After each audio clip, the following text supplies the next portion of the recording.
आपण आपणଙ୍କ सुख काहा सह भी बांटी पार, किंतु निजर कष्ट निजर दुख केवल भरोसा योग्य मनीष साथी रे बांटिबा दरकार।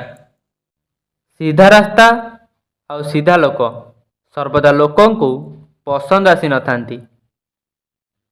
किछि स्वार्थपर लोक आसी जाती जीवन रे, नचेत जीवन एते भी खराब नुहे। एई दुईटी जिनिस को गणिबा छाड़ी दियो, निजर दुख आउ अन्यर सुख, तो जीवन सहज होई जीवो। गोटिए मिछ शहे मिछ कुहेइब, आपण सत कहिकी देख, बुझिबा लोक निश्चिंत बुझी पारिब। जीवन प्रति जेउ मनीषर सबुठु कम अभियोग थाए, सेई मनीष सबुठु अधिक खुशी रे रही थाए। आपण आपणक इच्छा रे काहाकू चाहि तो पारिब, किंतु निज इच्छा रे काहाकू भूली केबे पारिब नाही। जे आमको बुझी पारिला नहीं ताको अधिकार अछि कि से आमको खराब ही भाबिब।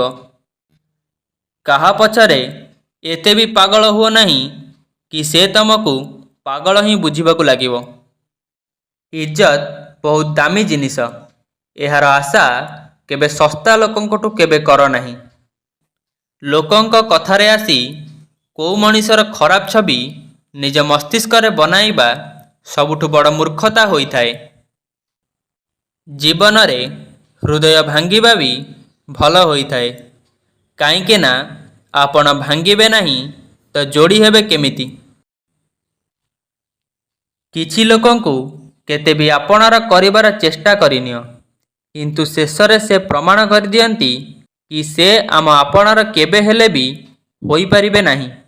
निजर कष्ट पाई संसार को दोष दियो नहीं, निज मन को बुझाओ, तम मनर परिवर्तन ही तम दुखर अंत करिवो। काहेकि चिंता करुछ जदि लोक आपण को बुझी पारु नाहंती। वास्तव रे तो चिंता तुमको तेबे करिबा आवश्यक जेबे तमे निजको ही बुझी पार नहीं। जंत्रणा तो मते भी होई थाए, किंतु एकथा साहस देई थाए, जेबे तमे रही पारुछ मो बिना तो मु कौन पाई रही परिबिनी। जहा भाग्य रे नहीं ताहा कांदिले भी मिलिब नहीं। काहाकू धोखा देई खुशी हुओ नहीं। जेबे कर्मर चक्र बुलिकी तम ऊपर को आसीब तो तमे कौनसी स्थान रे भी रही परिबनी। जुग जेबे भी मते असुविधा रे पकई देई थाए, किंतु मोर भगवान हजार रास्ता बाहर करी दियंती। तार जागा आज भी कहीं नहीं पारिबेनी। जना नहीं यह तार गुणवत्ता कि मोर भल पाइबा। आमे जमा भी बदली नाहु, खाली बुझी जाइचु कि दुनिया केमितिका। छाड़ी कि जीवा लोक गोटिए कथा शिखैचंती कि आसुथिबा लोकंकु मने रखिबो। समय गोटिए नई परी होई थाए, आमे गोटिए पानी को द्वितीय थर छुई पारिबा नहीं। काईके ना जेउ धारा बही जाइछि से पुणी फेरिकी केबे आसीबा नहीं। खराब यही कथा लागिला नहीं कि तुमको आउ किए भल लगी थाए।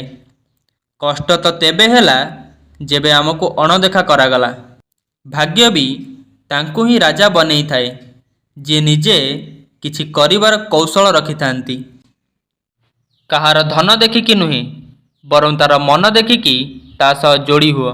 भगवान को खोजा जाए नहीं, किंतु भगवान कठारे हजी जाए। तमे छाड़ी दियो मनीष मानकु चिन्हिबा।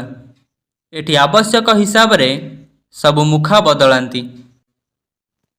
निजर भूल उपरे 100 परदा पकेईकी सब मनीष कहती कि दुनिया बहुत खराब होई गलानी।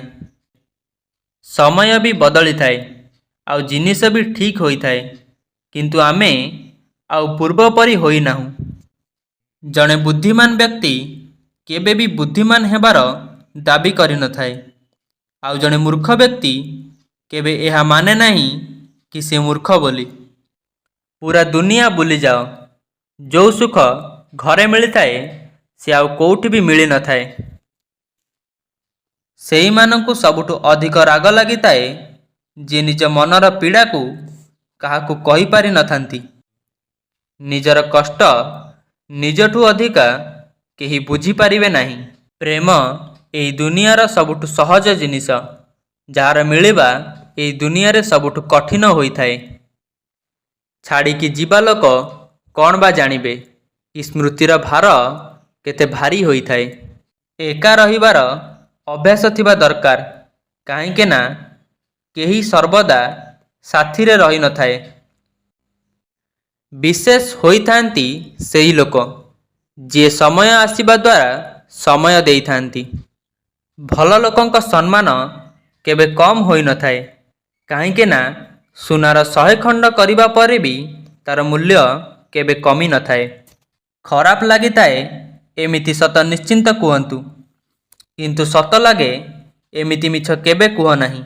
କାହାର ଏତେ ପାଖକୁ ବି ଯାଅନି କି ତାକୁ ତମର ଦୂରେଇ ଯିବା ପସନ୍ଦ ହେବ। ସେ ଭୁଲ ବହୁତ କଷ୍ଟ ଦେଇଥାଏ, ଯାହାର କ୍ଷମା ମାଗିବାର ସମୟ ଚାଲି ଯାଇଥାଏ। ଯଦି କେହି ଏକା ଅଛି ତ ଏହାର ଅର୍ଥ କେବେ ହେଲେ ଏହା ନୁହେଁ କି ତାକୁ କେହି ପସନ୍ଦ କରିନଥାନ୍ତି। ବରଂ ସେ ଏକା ଏଥିପାଇଁ ବି ଅଛି କାହିଁକି ନା ସେ ଦୁନିଆର ସ୍ଥିତି ଜାଣିଯାଇଛି। କିଛି ଭଲ ସାଙ୍ଗ ବି ଗଢ଼ି ନିଅ, କାହିଁକି ନା ଭଲ ପାଇବା ଉଦାସୀନତାରେ ସହଯୋଗ କରିନଥାଏ। ଖାଲି ଗୋଟିଏ ଭୁଲର ଡେରି ଅଛି, ପୁଣି ଲୋକ ଭୁଲିଯିବେ ତମେ ପୂର୍ବରୁ କେତେ ଭଲ ଥିଲ। ଅହଙ୍କାରୀ ପାଇଁ କୌଣସି ଭଗବାନ ନଥାନ୍ତି। ଈର୍ଷା କରୁଥିବା ମଣିଷ ପାଇଁ କୌଣସି ପଡ଼ୋଶୀ ନଥାନ୍ତି, ଆଉ ରାଗୀ ମଣିଷର କେହି ମିତ୍ର ନଥାନ୍ତି। ଭୁଲ ବୁଝାମଣା ଯାହା ସହ ଅଛି ତା ସହ କଥା ହୁଅ। ଅନ୍ୟମାନଙ୍କ ସହ କରିବ ତ କଥା ବଢ଼ି ଯାଇପାରେ। ଜିତିବା ବି ଫିକା ଲାଗିଥାଏ ଯଦି ଅଭିନନ୍ଦନ ଦେବା ଲୋକ ଆପଣଙ୍କ ସାଥିରେ ନଥାଏ। ଆଉ ହାରିବା ବି ସୁନ୍ଦର ଲାଗିଥାଏ ଯଦି କେହି ଆପଣଙ୍କ ଆପଣାର ଆପଣଙ୍କ ସାଥିରେ ଛିଡ଼ା ହୁଏ ତ। ରାତି ସାରା ଗଭୀର ନିଦ ଆସିବା ଏତେ ସହଜ ନୁହେଁ। ତା ପାଇଁ ଦିନସାରା ସଚ୍ଚୋଟ ଭାବରେ ବଞ୍ଚିବାକୁ ପଡ଼ିଥାଏ। ବିନା ସ୍ୱାର୍ଥରେ କେହି ଆପଣଙ୍କୁ ସମ୍ମାନ ଦେଇନଥାଏ। ସେଥିପାଇଁ ନିଜକୁ ଏତେ ସଫଳ କରି ଗଢ଼ କି ବିନା ସ୍ୱାର୍ଥରେ ବି ଲୋକ ଆପଣଙ୍କ ସମ୍ମାନ କରିବେ। ମଣିଷର ସମ୍ପତ୍ତି ନା ଜାଗା ହୋଇଥାଏ ନା ଧନ ହୋଇଥାଏ, ତାର ସମ୍ପତ୍ତି ତ ତାର ହସୁଥିବା ପରିବାର ଆଉ ପ୍ରସନ୍ନ ମନ ହୋଇଥାଏ। ଯଦି ଆପଣମାନଙ୍କୁ ଏହି ଭିଡ଼ିଓଟି ଭଲ ଲାଗିଛି ତେବେ ଲାଇକ୍, ସେୟାର ଏବଂ କମେଣ୍ଟ କରନ୍ତୁ। ଏହିଭଳି ମୋଟିଭେଶନାଲ ଭିଡ଼ିଓ ଦେଖିବା ପାଇଁ ଆମ ଚ୍ୟାନେଲକୁ ସବସ୍କ୍ରାଇବ୍ କରନ୍ତୁ। ଧନ୍ୟବାଦ।